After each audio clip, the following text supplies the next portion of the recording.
Hello all.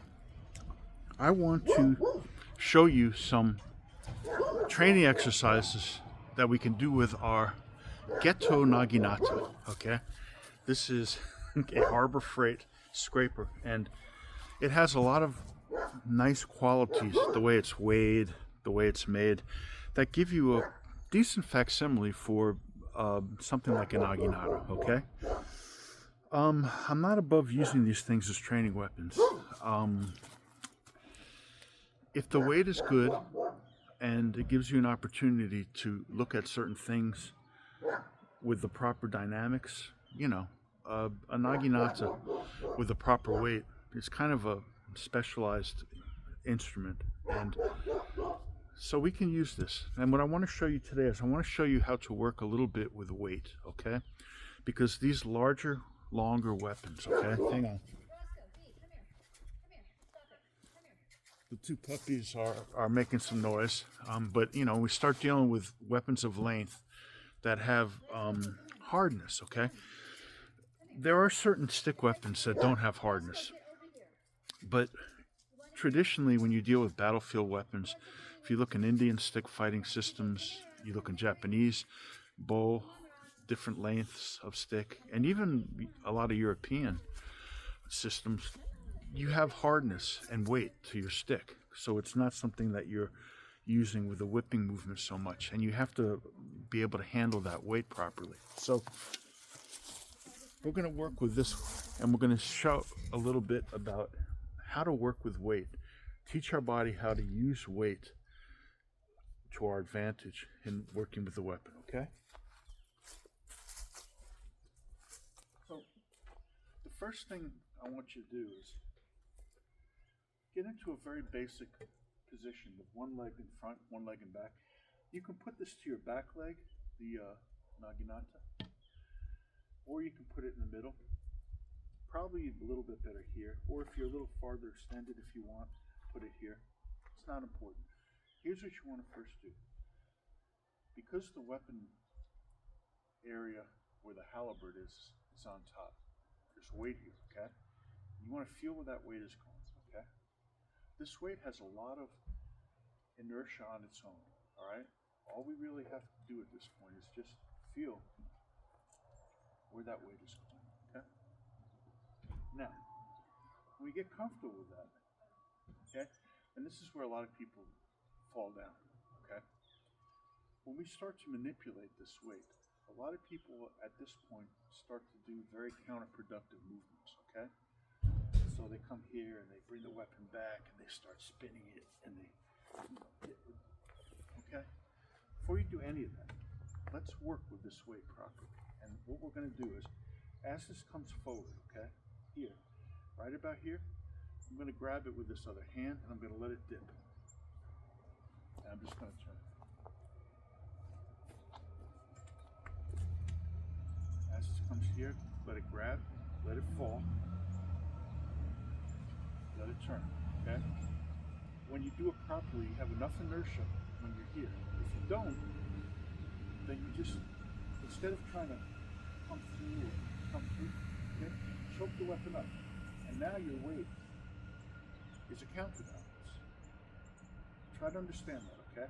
When you're here, and you want to come up here, okay? At least initially, if you start here, now your weight can be thrown. It's a counterbalance. If you're here, you have to try to use a lot of effort to throw that weight forwards. So, we're here, okay? As this comes here, you can also do it with this hand, by the way. Doesn't matter. The important thing here is I'm letting the weight of the weapon, okay, determine how I use the weapon.